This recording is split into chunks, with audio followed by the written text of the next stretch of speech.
आजकल बिना मानक और गुणवत्ता के वस्तुओं की बिक्री, अधिक दाम, गारंटी के बाद सर्विस नहीं देना, कम माप-तौल, खराबी, किराए पर ली गई अथवा उपभोग की गई सेवाओं में कमी, जीवन तथा सुरक्षा के लिए जोखिम पैदा करने वाले सामान को बेचा जाना आम बात हो गई है। ऐसे में वस्तु की गुणवत्ता एवं सेवा में त्रुटि की समस्याओं से हमें और आपको आए दिन रूबरू होना पड़ता है। इन परिस्थितियों में हम कहां जाएं और क्या करें, आइए इसी के बारे में विस्तार से जानते हैं। हाय फ्रेंड्स, मैं हूं धीरज पाठक और आप देख रहे हैं मेरा यूट्यूब चैनल लीगल रिव्यूज़। मेरा वीडियो अच्छा लगे तो लाइक और शेयर कर दीजिए। अगर मेरे चैनल पर नए हैं तो सब्सक्राइब करना नहीं भूलिएगा ताकि और भी अच्छे वीडियो आप तक पहुंच सके।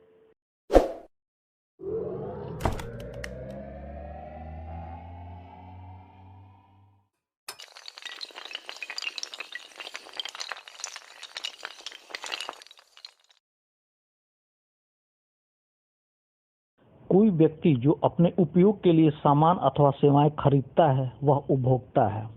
विक्रेता की अनुमति से मूल्य का भुगतान कर जो अंशतः या पूर्णतः हो सकता है, ऐसे सामान या सेवाओं का उपयोग करने वाला व्यक्ति भी उपभोक्ता है। अर्थात जो वस्तुओं एवं सेवाओं की खरीद और उपभोग अपनी आवश्यकता की पूर्ति के लिए करता है वह उपभोक्ता है। लेकिन जो व्यक्ति वस्तुओं और सेवाओं को बेचने के लिए या वाणिज्यिक उद्देश्य के लिए खरीदता है उसे उपभोक्ता नहीं माना गया है। दूसरी तरफ किस्तों में भुगतान कर लिए गए सामान या ली गई सेवाएं इस अधिनियम के अंतर्गत आती हैं। उपभोक्ता द्वारा खरीदे गए सामान में यदि कोई खराबी आ जाती है या गुणवत्ता में कमी रहती है या फिर अपनी कार्य क्षमता के अनुरूप प्रदर्शन नहीं कर पाता हो या फिर किराए पर ली गई या उपभोग की गई सेवाओं में कमी या त्रुटि पाई जाती है या फिर किसी उत्पाद या सेवा से आपको हानि या क्षति पहुंचती है या जीवन तथा सुरक्षा के लिए जोखिम पैदा करने वाले सामान की बिक्री या फिर प्रदर्शित मूल्य या लागू मूल्य से अधिक का भुगतान लिया गया हो, तब आप शिकायत दर्ज करा सकते हैं। उपभोक्ता संरक्षण अधिनियम 2019 के अंतर्गत त्रिस्तरीय अर्थात राष्ट्रीय, राज्य और जिला स्तरों पर उपभोक्ता विवाद निवारण आयोग की स्थापना की गई है। जिला विवाद निवारण आयोग 1 करोड़ रुपए से कम की शिकायत को सुनेगा, वहीं राज्य विवाद निवारण आयोग 1 करोड़ रुपए से अधिक लेकिन 10 करोड़ रुपए से कम की शिकायतों की सुनवाई करेगा। राष्ट्रीय विवाद निवारण आयोग 10 करोड़ रुपए से अधिक की शिकायतों की सुनवाई करेगा। इस प्रकार यदि वस्तु या सेवाओं की त्रुटि का मामला 1 करोड़ रुपए तक का है तो आप जिला उपभोक्ता विवाद निवारण आयोग में अपनी शिकायत दर्ज करा सकते हैं। जबकि यदि त्रुटि का मामला 1 करोड़ रुपए से अधिक और 10 करोड़ रुपए से कम का है तो आप सीधे राज्य उपभोक्ता विवाद निवारण आयोग में अपनी शिकायत दर्ज करा पाएंगे। वहीं अगर वस्तु या सेवाओं की त्रुटि का मामला 10 करोड़ रुपए से अधिक का है तो आप सीधे राष्ट्रीय उपभोक्ता विवाद निवारण आयोग में अपनी शिकायत दर्ज करा पाएंगे।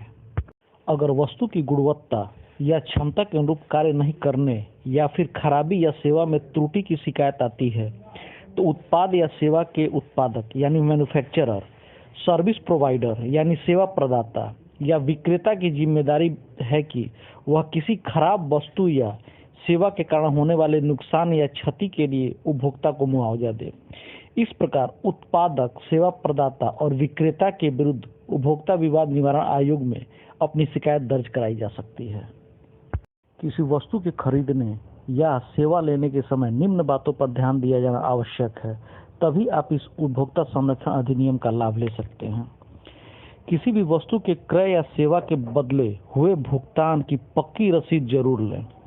रसीद पर बिक्री या सेवा प्रदाता की तिथि जरूर अंकित होनी चाहिए। रसीद पर मूल्य एवं सरकार द्वारा निर्धारित कर यदि लागू हो तो अवश्य अंकित होना चाहिए। रसीद पर सेवा प्रदाता या बिक्री संस्थान का नाम एवं पता तथा विक्रय वस्तु और सेवा का पूर्ण विवरण होना चाहिए। अगर उत्पाद के साथ गारंटी या वारंटी दी जाती है तो उसके लिए निर्धारित कार्ड पर तिथि, विक्रेता का मुहर अवश्य होना चाहिए। उपभोक्ता के दावे को सही पाए जाने पर आयोग उपभोक्ताओं को प्रदाय सामान से खराबियों को हटाना, सामान को बदलना, चुकाए गए मूल्य को वापस देने के अलावा हानि के लिए क्षतिपूर्ति का भी आदेश पारित करता है।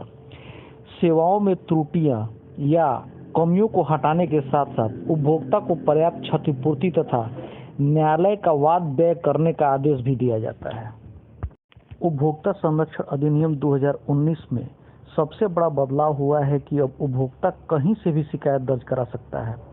पहले उपभोक्ता वहीं शिकायत दर्ज करा सकता था जहां विक्रेता अपनी सेवाएं देता था, लेकिन अब उपभोक्ता अपने निवास या कार्यस्थल के क्षेत्राधिकार वाले आयोग में भी शिकायत दर्ज करा सकते हैं।